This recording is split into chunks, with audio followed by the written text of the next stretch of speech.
thanks to everyone for joining us today for the opportunity to connect with Tony Khan to discuss AEW Double or Nothing pay-per-view this weekend at the MGM Grand Garden Arena, where it all started for AEW 5 years ago with the inaugural Double or Nothings. And we know a lot of you were with us in Vegas back in 2019. We were grateful for your interest and passion then.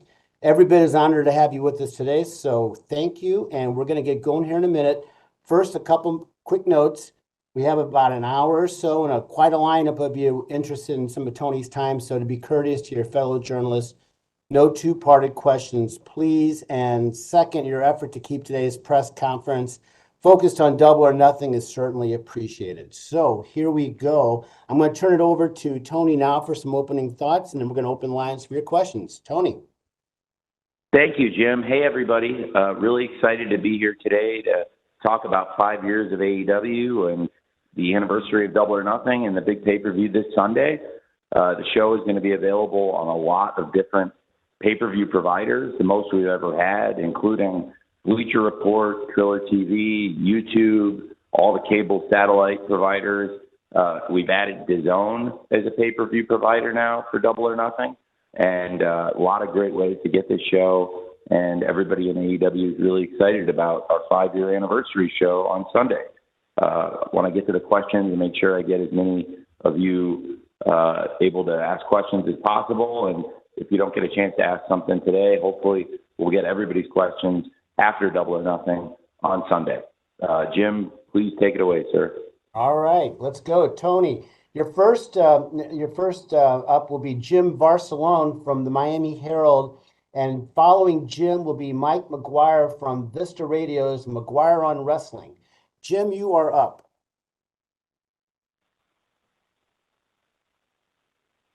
I really don't enjoy going first because then I got to ask the question. I got to ask this question. I want to ask about Double or Nothing. Why are you guys doing this? All right, so I'll try to tie it in this way. What is it like having AEW Double or Nothing? And a big event like that, a signature event, to help start it all. I'm not making it two-part. I'm making it one part. But how does it help, if it does, with just getting more eyes on it, getting TV negotiations going, maybe other interests from different TV entities, streaming, etc.? How does AEW Double or Nothing help something like that? If it does, thank you. Yeah, well, absolutely. It's a great question. We have a huge following here in AEW, and it all started with the original Double or Nothing event. And this is going to be a great show. We've had great success on pay-per-view this year, and with our pay-per-view ticket sales and our pay-per-view event sales on cable, satellite, and streaming. Expect this to be another great event. Right now, I think we're 2 for 2 this year in 2024. I felt like Revolution and Dynasty have been 2 of our great pay-per-views, and this is an amazing card for Double or Nothing on Sunday. And having a big event like this puts us in a really good position. I think it gets a lot of eyeballs on the product, and also a lot of attention from media and all of you giving it great coverage.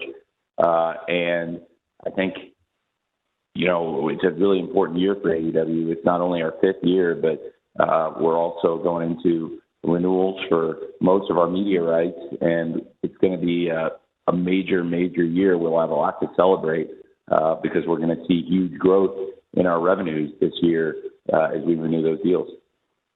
Thanks, Jim. Thank you, Jim. Mike McGuire from Vista Radio's McGuire on Wrestling is next, and I'm going to follow Mike with a write-in from Jonathan Hood of Good Karma Wrestling in Chicago. Mike.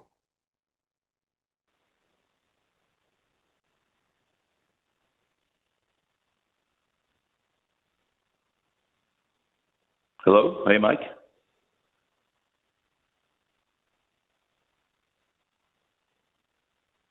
Is Mike there, Jim? I am not hearing. Hi, can you hear me? Yep, there he is. Yeah, got you now. There we go. We got you, Mike. Sorry about that. The pop-ups were coming up in different ways here. Tony, thanks for the time today. Congratulations on 5 years. Definitely a great accomplishment for you there. It's been an interesting 5 years for fans watching, and one of the things, of course, when you have a company going as strong as you do and as often as you do, is the plague of injuries, and there's definitely been some big names that have been out for injury for a while now. When you have a case like this where you have some definitely top names that are coming down, are you kind of trying to put things with storylines and with your characters in a holding pattern, or are you looking at this as a chance to try and build new talents? And I know you said there's no two-part questions, but I also just wanted to know, do you need a permit to own a flamethrower? I'm just curious, but anyway, that's all I got. Thanks. I do think you need to, you do. I'm not sure whether you need a permit to fire one off, but I'm glad that Darby had one, and I'm glad he was able to use it. And that was great to see the flamethrower on AEW Dynamite last night. It was a great show. I thought I was really happy with the go home show, and that was one element I really liked about it. So then, to go back to what you were asking before, you got me so excited talking about the flamethrower in your two-part question. Going back to what you had led off with, we have had a lot of injuries. It's been great to get Darby back, and we're always pushing forward. We do 52 weeks a year in pro wrestling. There's no time off, and this has been a great year so far. Like I was saying, I mean, the first two pay-per-views were huge home runs with Revolution and Dynasty, and really looking to keep a hot streak going on pay-per-view with Double or Nothing.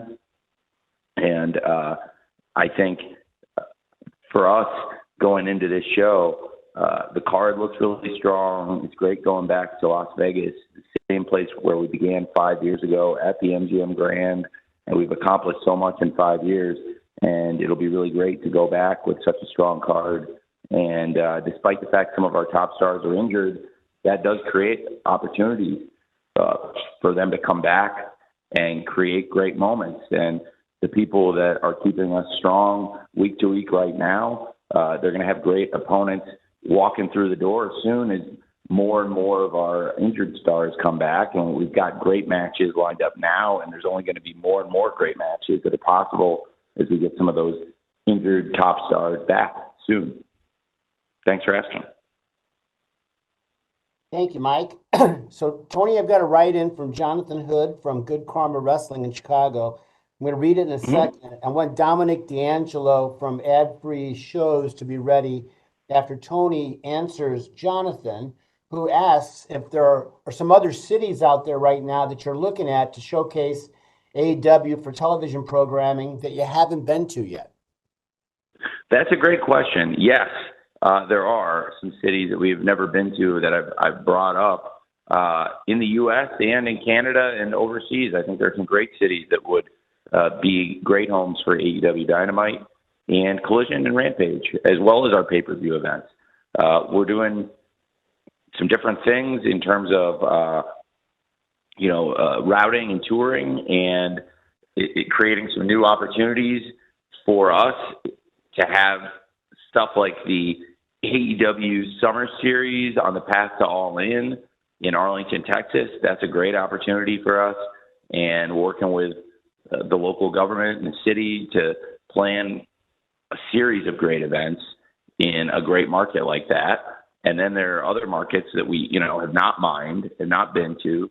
And I think there are some excellent places in the U.S., Canada, and overseas where we've not been yet, where there's a great opportunity, where there's following for AEW and a potential for us to draw.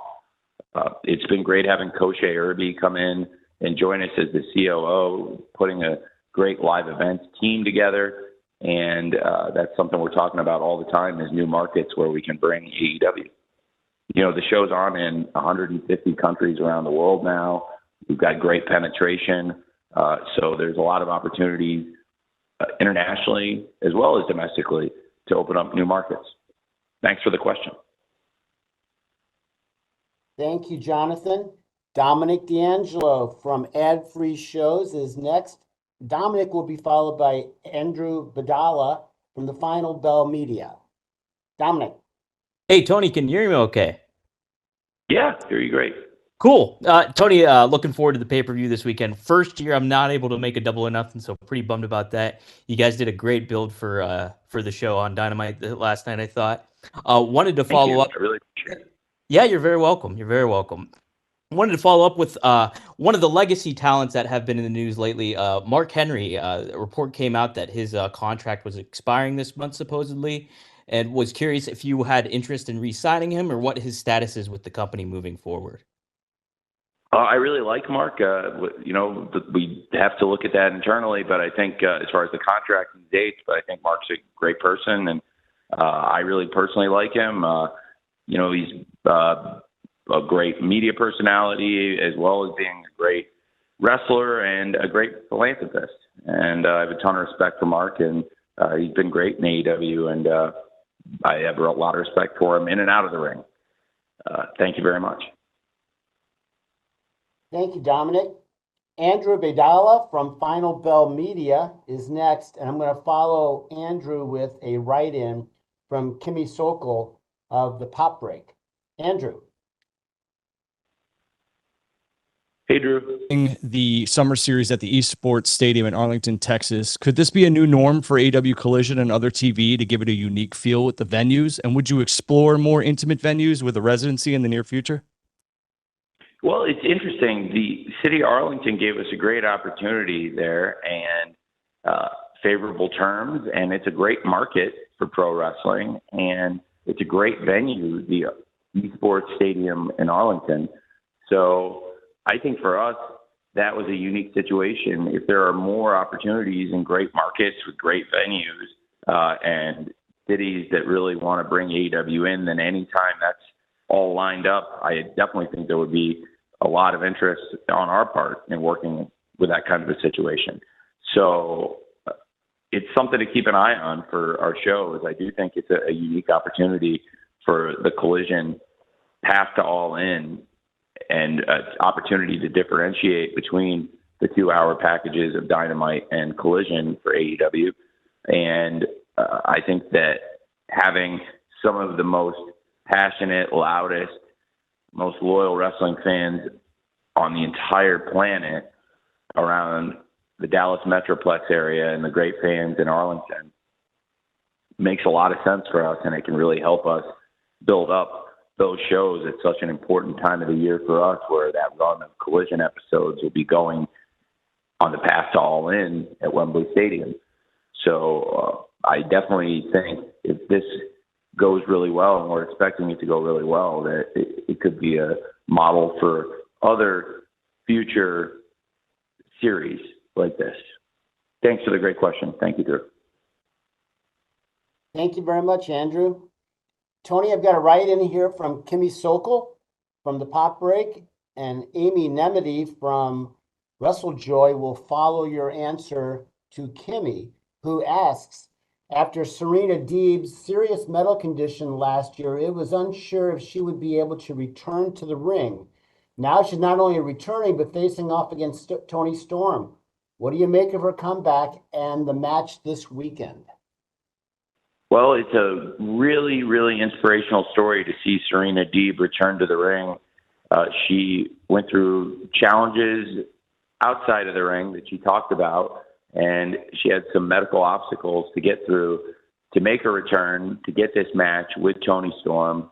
I think it's amazing what Serena has achieved, and it's going to be a great world championship match when she takes on Timeless Toni Storm this Sunday at Double or Nothing. Serena Deeb's been involved in some of the very best matches, and I expect that this will be another great match. Timeless Toni Storm is a great champion. They're very different styles of fighting with Serena and Toni, very different presentations between the two of them, but I have a ton of respect for both wrestlers. I think Toni Storm's a great champion, and Serena Deeb's a great challenger, and absolutely Serena Deeb has been through a lot to get to this point in her career, and she's an inspiration to a lot of people, and I think it's great that she's been able to get back in the ring, and I'm really looking forward to that World Championship match on Sunday in Las Vegas at Double or Nothing. Thank you very much, Kimmy. Amy Nemedy from WrestleJoy is next. Amy will be followed by Bill Pritchard from WrestleZone. Amy.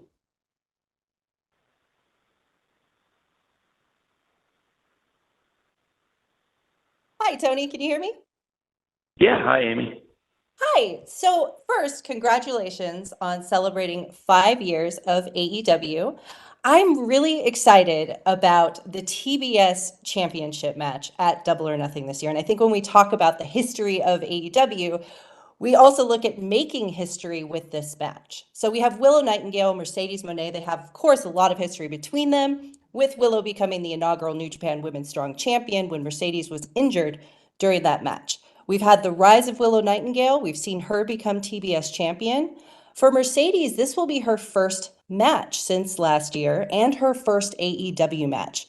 For someone like Mercedes, known as a history maker, making her debut where history was made 5 years ago with Double or Nothing, can you talk about the stakes for both of these women as well as their preparation heading into this match? Thank you so much. Yes, great questions. Well, it's been tremendous building up this TBS championship match between Willow Nightingale, the champion, and the challenger, Mercedes Moné, who will be making her debut in AEW on Sunday. Mercedes Moné is one of the biggest stars in all of wrestling. She's been a great champion all over the world, and I think she's very deserving of an opportunity to come into AEW and challenge for this. And Willow Nightingale has been a fighting champion, fighting open challenges recently in Japan and defending her title in a street fight.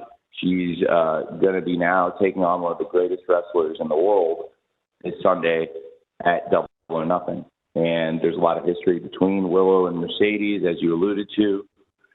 Their previous match was over a year ago. It was actually 1 year ago this week. So in addition to this week being the 5-year anniversary of AEW, it also represents 1 year since their prior match and 1 year since Mercedes has stepped into a wrestling ring.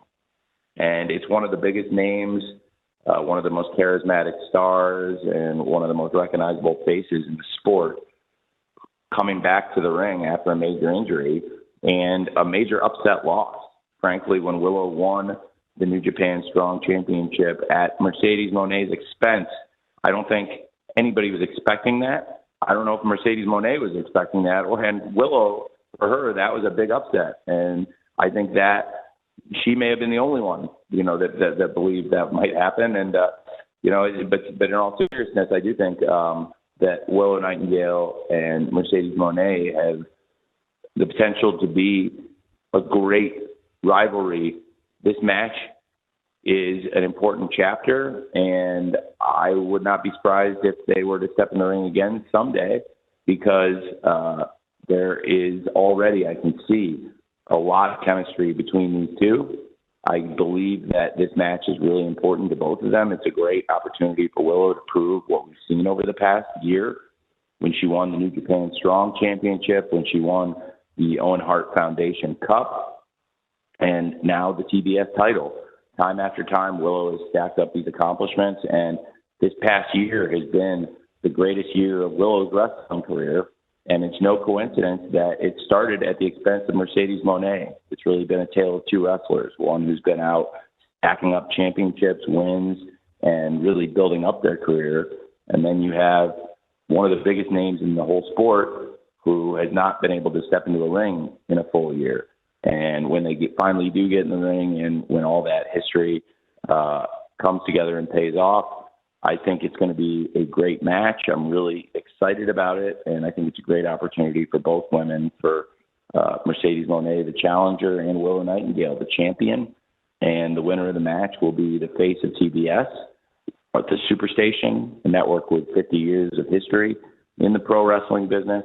And it'll be a very fitting prize for the winner of a great match and a huge part of this triple main event on the 5-year anniversary show of AEW. Thank you for asking. Thank you, Amy. Bill Pritchard from WrestleZone, you are next. Mark Hoke from 101.5 FM K-Dawn will follow Tony. Bill. Bill, you're up.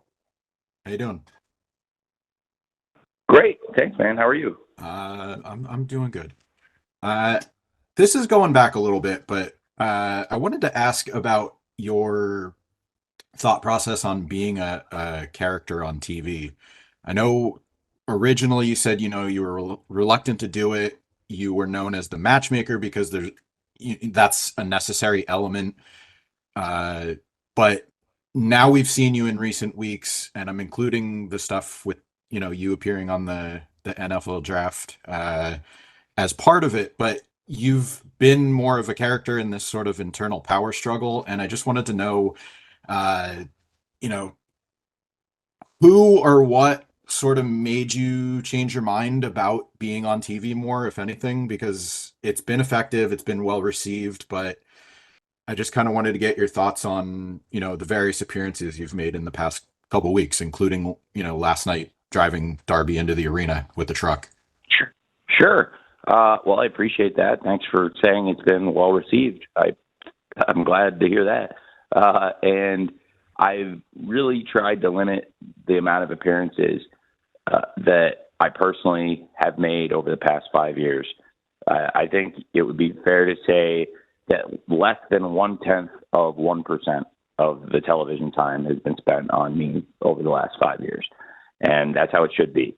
And occasionally, like you said, if a match needed to be made or a major announcement, I would come out and do those things. I am planning to, visit the fans again this weekend. And I love being at the events before and after with a live crowd and visiting with the fans, signing autographs and taking photos and things like that whenever I can. And it's really important to me that the focus of the show is on the wrestlers and the wrestling.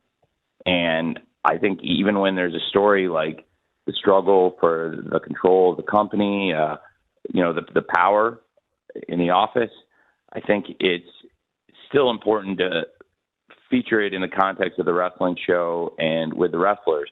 So even in a thing last night, I think I was maybe for like at most 2 seconds on the show. And that's how it should be. You don't need to see a ton of me.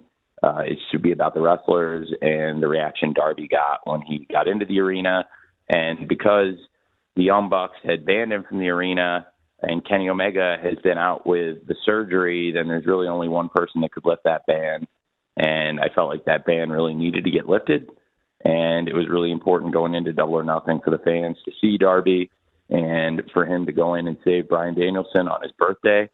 And for Bryan and Darby to stand tall. And FTR have been a great part of AEW as well. I think this is a really cool team, AEW. It originally included Eddie Kingston, but when Eddie was injured in New Japan Pro Wrestling, and we're all wishing him the best and hoping Eddie gets well soon. We love Eddie very much, and we want to see him well and back. But the team changed and the circumstance changed when Eddie got hurt. And an interesting aspect of this team AEW is I think that you have, and again, you asked about me appearing on the show, and I'm trying to put the folks on team AEW and not talk, but I think it was important to get, Darby into the arena, and I can't wait for FTR to rejoin Bryan and Darby on Sunday at Double or Nothing. I think it's really cool that this team AEW represents 4 really key people in the locker room and also 4 people that came in really during what I see as almost the 3 different eras of AEW, that pre-pandemic, really even pre-Daly's Place, before we'd even been to Daly's Place. Darby is truly an original from the original shows before the original Fight for the Fallen in 2019 and before Dynamite. And so you have an original in Darby Allin, and then, FTR, who are Daly's Place, pandemic era, classic part of that run, and they were there through pretty much almost the entire Daly's Place pandemic. They did a full year with us, and they were with us when we went back on the road. And having Darby from that pre-Daly's Place, pre-pandemic era, FTR from that Daly's Place pandemic era, and then Bryan Danielson, who really exemplifies what it was when we got out back on the road and the possibilities and the excitement. And I think has embodied AEW as much as anybody for the last few years, Bryan Danielson. And then to have those 4 together, Darby Allin with Dax and Cash, FTR, and Bryan Danielson, that's a great team to me. And, it was important. Darby was there to back up Brian last night, and I felt like there was only one person that could get him in there. But again, I think it was also important that, at most maybe 2 seconds of that would be me and the rest is him, because it's important to showcase the wrestlers on the wrestling show. Thanks for asking. Thank you, Bill. Mark Hoke from 101.5 K-Dawn is next. Mark will be followed by Harry Ruiz from Raider Nation Radio 920 AM. Hi, Tony. Good to talk to you again, sir. How are you? I'm doing great, man. How are you? Doing well. Welcome back to Las Vegas, sir. Hey, thank you very much. Thanks for having me. Well, I can't say I rolled out the carpet for you, but I think you did that yourself. But of course, professional wrestling is obviously becoming super massive here in Las Vegas, and you were ahead of the curve on that. But one question I have been getting a lot from people is the choice to play at the MGM Garden instead of T-Mobile this year. And I was wondering if you'd be able to address that. What went into the decision to go at the MGM instead of T-Mobile this time around? Well, one thing that really meant a lot to me was looking back at the sentimentality of the 5-year anniversary. And, when we came out here, originally we ran MGM Grand Garden Arena. We've had some great events there. And we've gone to T-Mobile Arena. We've had some great events there. And I think T-Mobile's a great arena, a great venue. I think MGM Grand represents the very beginning of AEW. It's where we launched, and it's where this whole thing began.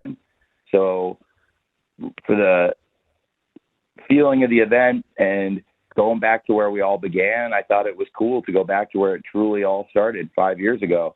And it's going to be really neat, I think, for us to go back there. It'll be a really sentimental memory for a lot of people that were there at the beginning, and a lot of people that were not, to go back and look at how much the company has changed in 5 years.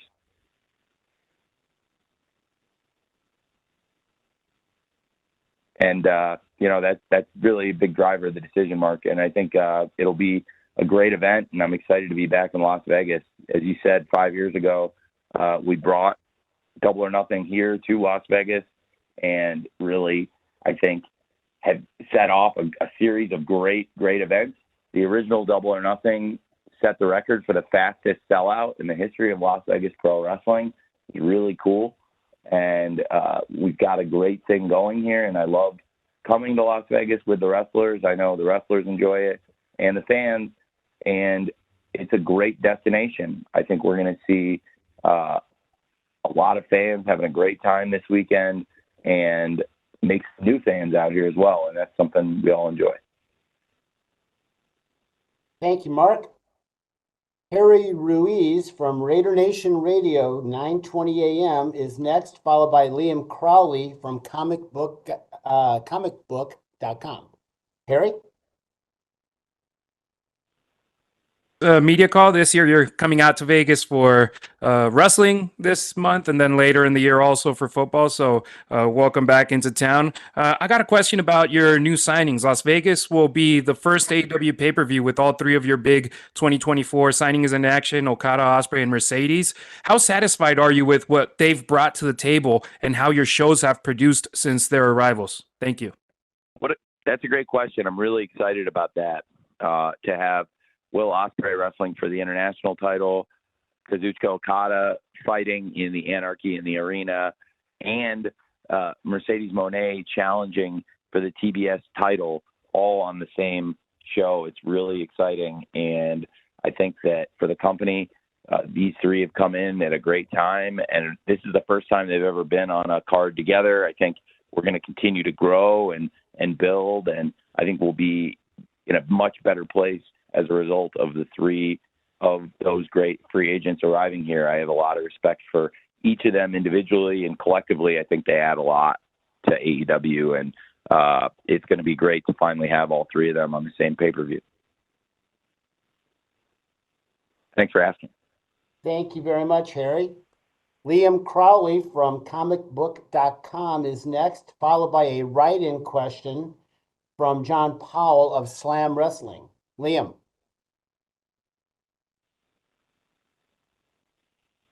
and for taking the time today. Stoked for Double or Nothing this weekend. Darby Allin recently gave an interview where he was talking about him getting cleared for this match. Obviously, he's still pretty banged up with his foot and his nose. But I was just curious, in the instance where Darby wasn't able to get clearance to compete in this match, and the fact that Eddie Kingston is currently out of action with his leg injury, were there any other names that were circulated to fill that fourth spot for AEW? And considering Darby was the one who reached out to you about filling that match, did any talent from the roster reach out to you about wanting to be that fourth guy and represent the company?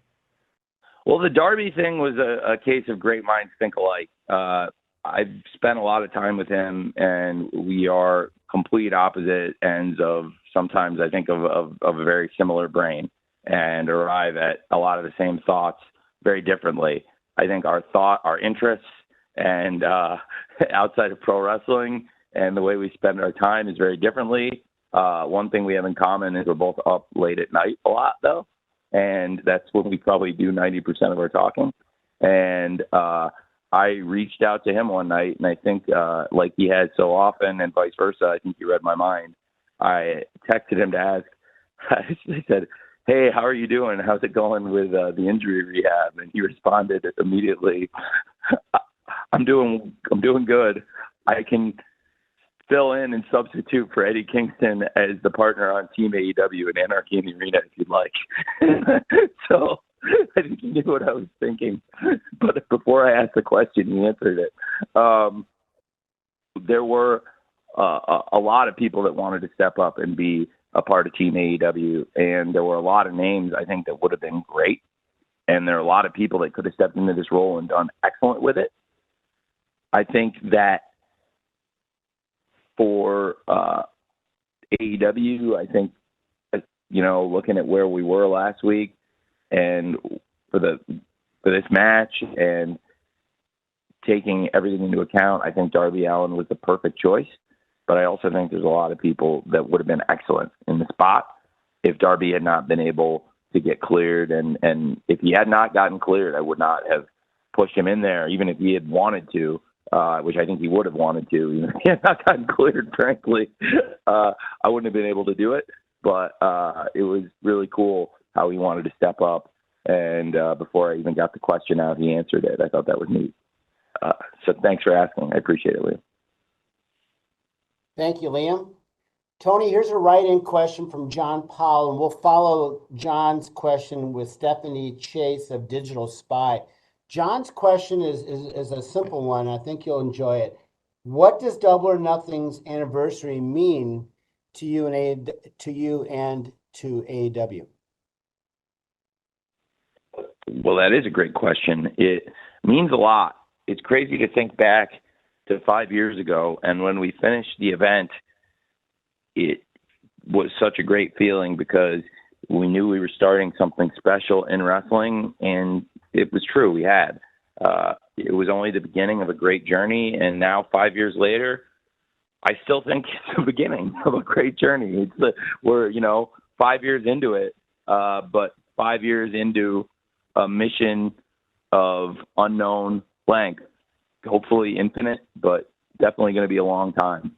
And it still, in a way, feels like we're close to the beginning of a long journey, but we've come so far and done so many great things. When we had the original Double or Nothing, I had a dream, and I think all of us had a dream in AEW that someday we would run a major stadium event and build it up. And we did that. And I'm really proud of that and what we were able to accomplish there. And I think that we'll continue to do great things. And we've set a lot of milestones in pro wrestling for a company that didn't even exist 5 years ago. And week in, week out, putting on great TV. When we did the first Double or Nothing, there was no AEW television yet. There was an agreement to launch Dynamite in October of that year. And now we're about, 4.5 years into Dynamite, and it's just been this amazing run. But when we started, we were looking forward to doing TV 2 hours a week on TNT. And it's grown so much. And now we do 5 hours a week on TNT and TBS. We're doing more than double the weekly content. We've expanded our partnerships all over the world. The shows are on in over 150 countries now. Our first year, we did 3 pay-per-views in 3 quarters with a plan to do quarterly events. We've successfully expanded the calendar now this year, where we've got 9 events on the calendar after 8 last year. And, you know, the 8 last year was a massive, massive success. And I think it's really, really amazing what we've done over these 5 years. Thanks for the great question. Thank you very much, John. Stephanie Chase from Digital Spy is next. Stephanie will be followed by Samantha Shipman from the Daily DDT. Stephanie.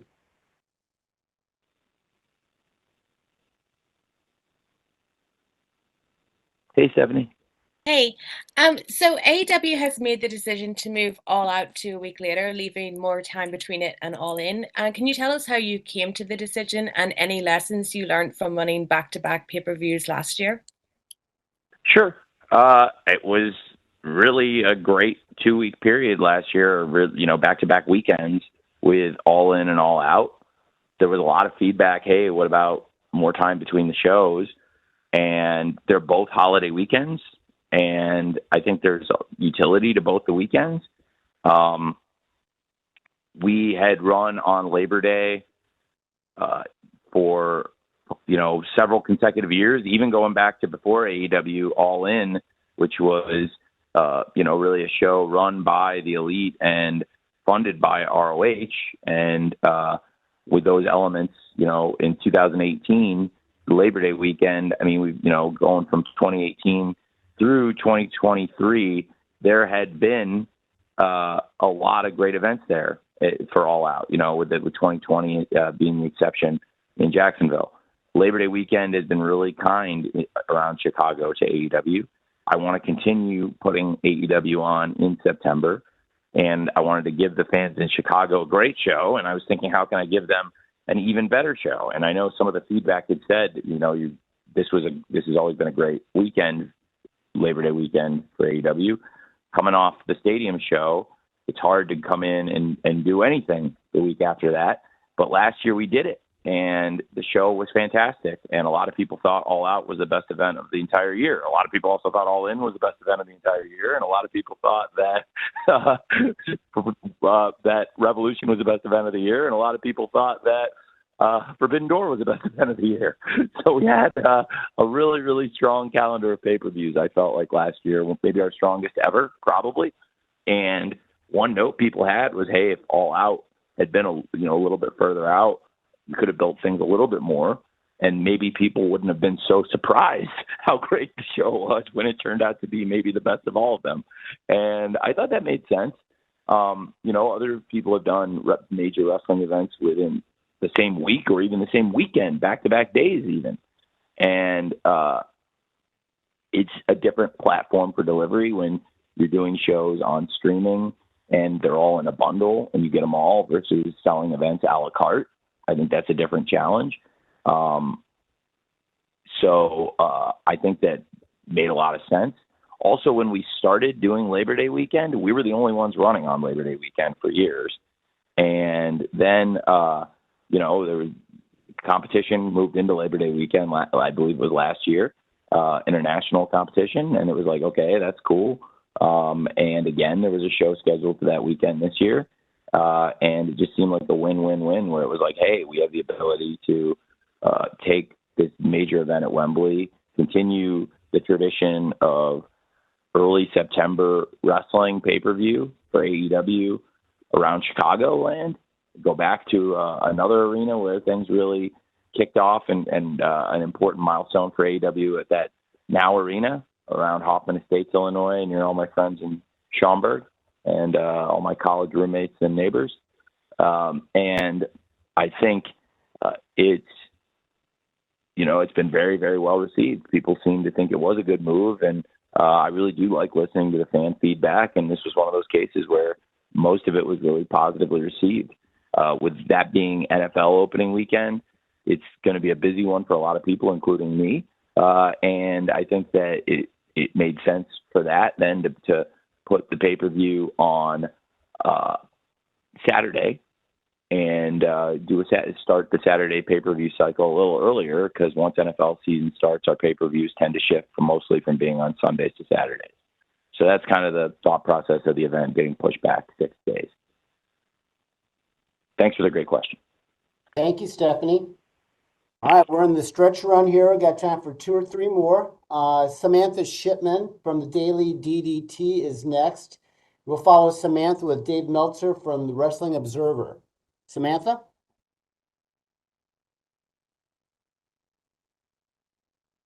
Hello? Hello, can you hear me? Hey, yep, we got you. Hey. Good. First of all, congratulations on 5 years of AEW and of Double or Nothing. And so I have a question about what led to your decision to run from what we've heard, a triple main event this weekend, and when do you think we will see the women main event on their own on a pay-per-view?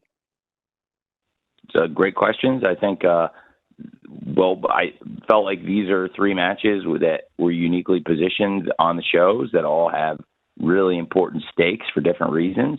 I think Swerve Strickland is a great champion for AEW, and he has really done very well for us since winning the championship. He's been involved in some major segments, had a great first defense of the title against Claudio Castagnoli on a really important episode of TV that was very prominently positioned after NBA playoffs on TNT.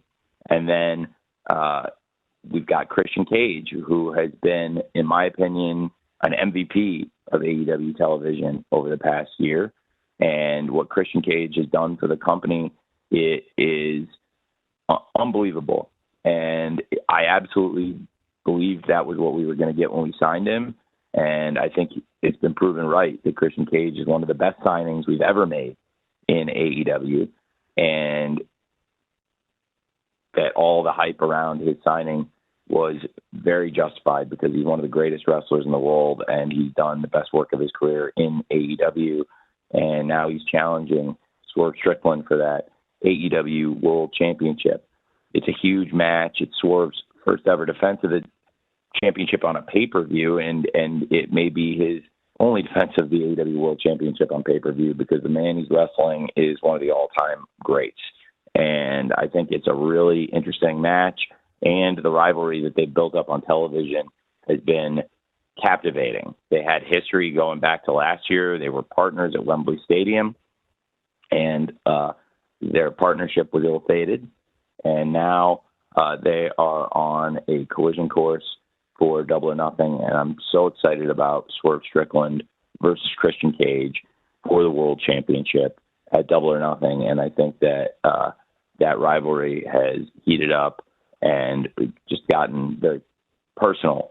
And they're great professional wrestlers, both of them, but it's also become a personal rivalry. Christian Cage loves bringing people's families into these situations and playing those mind games. And Swerve Strickland, also a master of the mind games. And I thought it was an amazing segment last night when they went out into the parking lot and they were fighting on the hood of the car. It was just crazy stuff. They're brawling on the Wagoneer. I love to see it.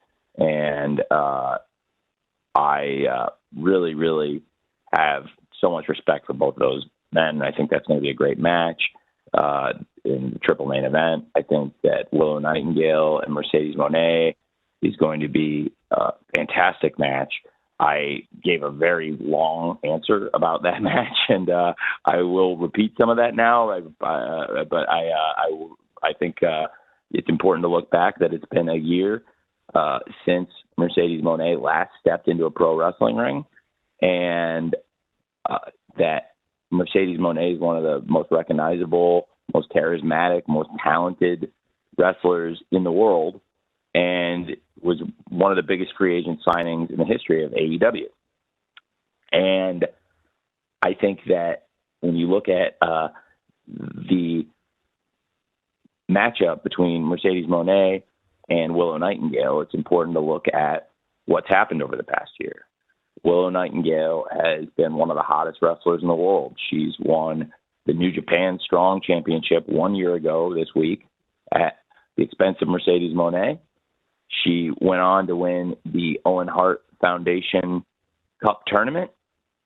She won the TBS Championship. She's the face of the Superstation, the network with the longest, most prestigious history in the pro wrestling business of any television channel, and she's the face of that station. And to be the champion and have people gunning for you, that's one thing. But then to have somebody gunning for you and have that person be one of the best wrestlers in the world, and they haven't been able to wrestle for a full year, and every single day they've woken up and they blame you for that. And it's just a tremendous situation. And I've been really looking forward to the match and promoting the match on pay-per-view for a long time, and also looking forward to a rematch after the way that their match ended in New Japan a year ago. And I think it's going to be tremendous, and I think that's going to be a great match. And also we have the Anarchy in the Arena, which is going to be really crazy. The last couple of years, I think the Anarchy in the Arena match has been one of the best wrestling matches in the world, yet it has been at various points not really wrestling. It's been street fighting, brawling, and pure anarchy as advertised. So I think that these matches all present a great utility, great opportunity, and great main event feel for the fans. And I think there are other great matches on the card too that are main event worthy. Absolutely. I mean, we've got so many great things on this card, top to bottom. These are three that were earmarked for the triple main event. I think there are other matches that would live up to that. I love the slot machine, the three-wheel slot machine in the triple main event, and we thought that would be a really fun part of the promotional push for Double or Nothing, and I think it is. Seeing all those big stars and big faces, homegrown stars like Darby Allin and Willow Nightingale, and great champions like Swerve Strickland, or even, frankly, Okada and the Young Bucks, despite our differences, and then some of the biggest faces and biggest names in wrestling. You see these veteran names like Bryan Danielson, Mercedes Moné, Christian Cage, FTR, people that have built these reputations in pro wrestling. And I think that it's a really exciting triple main event, and all the men and women in it are very important to AEW, and that's why I think it's great for the card. And whatever the most important whatever I think, whatever these big pay-per-views come up, when you have something like this, it's our 5-year anniversary show. It's one of our most important events of the year. It's great to have such an important series of matches headlining the show. And in the past, the championship matches and the Anarchy in the Arena have been really a featured part. Last year, we did a double main event with the world title match and the Anarchy in the Arena as the final matches. And I thought that this year, with the introduction of one of the greatest free agents in the world, Mercedes Moné, and her very intense rivalry with Willow Nightingale that is heated up, I thought that this would be a great match to add and make it a triple main event. So that was the thought process. Thanks for asking. Thank you very much, Samantha. Okay, we're gonna finish up here. We got 2 to go. Dave Meltzer from Wrestling Observer is next, and we will complete our time today with Tony with John Alba from Triller TV. We have about 5 minutes. Dave, you're up. Can you guys hear me? Hello. And, Yeah. yes. Hey, Dave. I can hear you, Dave. Okay, great. Tony, hey, so yeah, like this being the 5th anniversary, I guess like one of the questions that I have is, like, when you look back on the 5 years, what would be like the most valuable lessons that you've learned, maybe your biggest surprises? And with hindsight, is there anything that you would do differently with the experience that you have now, and you would look back and go, I wish I could have changed that? Yeah, absolutely. I mean, I think I think there are a lot of things like that. And I think we all learn every day. And I think there's been a lot of great opportunities and moments. There are countless things that if I could have the ability to go back and change time, I would do. And not only in AEW, but in football and in life, there are so many things where I look back, and I think all of us, right? I feel like if any of us had the ability to reverse time, we could do everything. and it's a corny expression, hindsight is 2020, but it's true. But at the same time, I know that I have spent a lot of time learning and trying to soak up wrestling history. Long before we launched AEW, I learned and studied wrestling history because it was important to me to study things that had happened and try to learn from them, basically. And there are a number of things that, if in all walks of my life, that if I could reverse and do some things different, I would. But at the same time, I'm very, very happy with all of it. And we are, to some extent, the sum of the opportunities we're given and choices we make. And I've been fortunate to get a lot of great opportunities and tried to make the best choices I could. And I'm very happy with where we've ended up with all of it. There's things, when you make as many decisions as I do as a decision maker, there's countless decisions that you could do over and look at how they would have turned out. And I think all you can do from those is then try to do something different in the future. But sometimes those opportunities are once in a lifetime and they don't come up again. So you just have to wait and see if you ever get a chance like that again, or the next time you get an opportunity that even resembles that you do the right thing. You learn from what happened in the past. So in this business, you make so many swings a week, and I think you learn from the pitches you swing at, and you got to keep swinging, taking shots. And, Jack Nicklaus said, you miss 100% of the putts, you don't get to the hole. I think it was like a Michael Jordan, you miss 100% of the shots you don't take. I always like the Jack Nicklaus one a lot because it's a good golf. It's true. Like, you don't get it to the hole, you're never going to make it. So it's a little bit, it's a similar expression, but it's not the exact same expression. It does have a little bit of extra oomph to it. And, it's a great question. I'm sitting here like thinking about it and giving examples, and I don't want to bury anybody or the company. It's just, there's so many things in life. I think about, looking back in the NFL, if everybody could undo the NFL draft, all 32 teams would do some things differently year in, year out if they had the benefit of hindsight. So in sports, it's good to think that way so you can learn from the things you do, but you can't also spend your whole life wishing you could go backwards, because we're all really fortunate to be able to spend every day doing these things. I mean, pretty much everybody on this call, I gather, gets to do some things that really love with their work. Even if this isn't for all of you your full-time job and you're doing other things, you're covering wrestling, and I gather you're doing it because you love it, and we all love it. And I try to look forward, and we're all really blessed to be doing this. And I think we can all spend a lot of time looking back at pro wrestling history and learning from it, and even recent wrestling history and learning from it. But it's a lot of fun that we get to do this every day. Thanks, Dave. Thank you, Dave. As promised, we're going to get you in, John Alba. You're going to bring us home here. John Alba from Triller TV. You got a few seconds here. Once you fire away, and Tony, give John your best. Thanks so much, guys. Tony, congrats on 5 years. Pretty crazy. Remember that first press conference in Jacksonville. Amazing to see where we are now. So congrats on that. But turning the page from the past to the present and the future, how does the state of the NBA's future with Warner Brothers Discovery affect AEW's media rights negotiations? And would that maybe encourage you to explore other potential bidders outside of the exclusive negotiation window when that closes? Where do things stand there? Oh, well, I definitely won't talk to anybody before the window, and and I'm very happy with being at Warner Brothers Discovery. They've been so great to us, and we've been able to find a home at TBS and TNT, and it's very fitting that AEW has been able to find a home with the networks that have been the home to professional wrestling for so many decades. And the tradition of pro wrestling on TBS and TNT, it fits like a pair of gloves. And I love being here.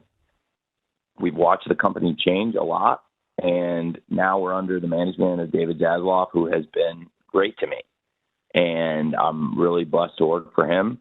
And he's given us more opportunities, including the 2-hour window they gave us to create AEW Collision, which has been so much fun for me. I think some of the best shows we've ever done in AEW have been on Collision. I think some of the best matches in AEW history and some of the best stories have happened there on Collision. And going from 3 hours a week to 5 hours a week, it's completely changed the company. And we've grown so much. And, you know, in some of the very granular analysis that happens in pro wrestling, that's something that is very big. And we see a lot, like I said, very granular analysis of data points week by week. But one of the biggest data points of all, and it's not just a week-to-week thing, it's week in, week out, is we've expanded from 3 hours a week to 5 hours a week. It's a big deal, and it's a big opportunity. And that is the most important growth. And we've been able to do it while sustaining the strength of the company and our pay-per-view business. And we're continuing to hit new markets and find new ways to deliver the show. I'm really excited about going down to the esports arena in Arlington for the Collision Summer Series on the path to All In.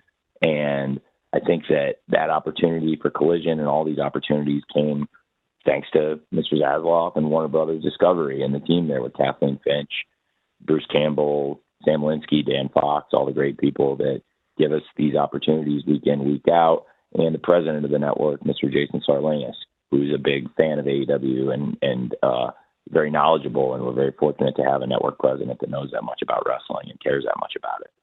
So I'm really blessed to be on TBS and TNT. I'm not sure what's going to happen with some of the other sports there, but it's very exciting that we're getting into college football now.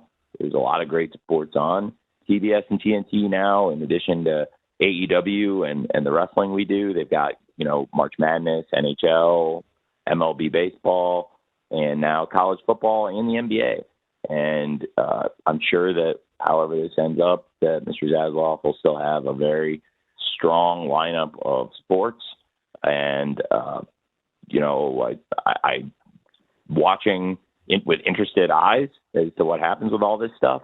But I'm same as you. I mean, you know, it's a little different for me because I worked at TBS and TNT, so maybe following it a little more closely than the average person. But I think all of you working in wrestling seem to be following it pretty closely too. So I think we're all kind of keeping an eye on it. But for me, I'm really happy to work here and very blessed. And every time I hear Tony Schiavone's voice on TBS and TNT, it puts a smile on my face, which means I get to smile a lot. And I work in the wrestling business, which also puts a smile on my face. So I'm very blessed by it all. And, you know, every day we get to spend here on TBS and TNT, it's a real blessing for us in AEW. Thank you, John. Tony, that's it. Do you have any closing thoughts? Yeah, thanks, Jim. Well, it's been 5 years, 5 great years, and I'm so excited for Double or Nothing. I can't wait to go back to the MGM Grand. It'll be surreal being back where it all started on our 5-year anniversary weekend.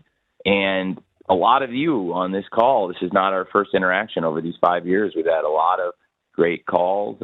Some of you have asked tough questions. Some of you have asked great questions, fun, nice questions. But through all the ups, downs, great shows, all the great events, we've had a really, really very, I would like to say, I would say a strong, I would say a big turnout from a lot of you coming to the shows, being at the scrums, being on these calls. We've had a lot of feedback, a lot of questions. a lot of articles, a lot of stories. You guys have all written thousands and thousands of words about AEW over the last 5 years. And I really appreciate it. Even if I haven't always agreed with everything you've all said, I think that all of you putting in the time and effort to covering wrestling makes all of our jobs and all of our lives better. And I appreciate that all of you do it. I think it's awesome. You know, wrestling's my favorite thing. And I really appreciate all the time you all put in on wrestling and especially on AEW. And thanks for doing it over these past 5 years. And hopefully we'll give you a great show on Sunday. And then we can celebrate 5 more years and many more after that. Thanks for coming to this media call today. And if you didn't get your question answered, hopefully we'll be able to answer it on Sunday at the Scrum. And with that, Jim and Mandy and everybody on the AEW media team, I just wanted to thank all of you also. I try to thank the media at the end of these calls, but I also really appreciate all of you for everything you've done for us over these past 5 years. Jim and Mandy and a lot of the team here from the beginning. Adam came in and joined us along the way, and I think we got a great group here, and I'm very grateful to all of you, and thanks for a great 5 years. Well, thank you, Tony. It has certainly been a privilege for all of us involved, and thank everyone here on the line. That is a wrap, but please keep an eye out for the audio recording of today's session with Tony. It should arrive soon. So with that, we hope to see you in person this weekend at the MGM Grand Garden Arena on Sunday night for Double or Nothing. And if you can't join us, we know that you'll be enjoying the action on pay-per-view. And no matter where you are this weekend, wherever you may be, please have a safe and enjoyable Memorial Day holiday weekend, and we will see you soon. Thank you.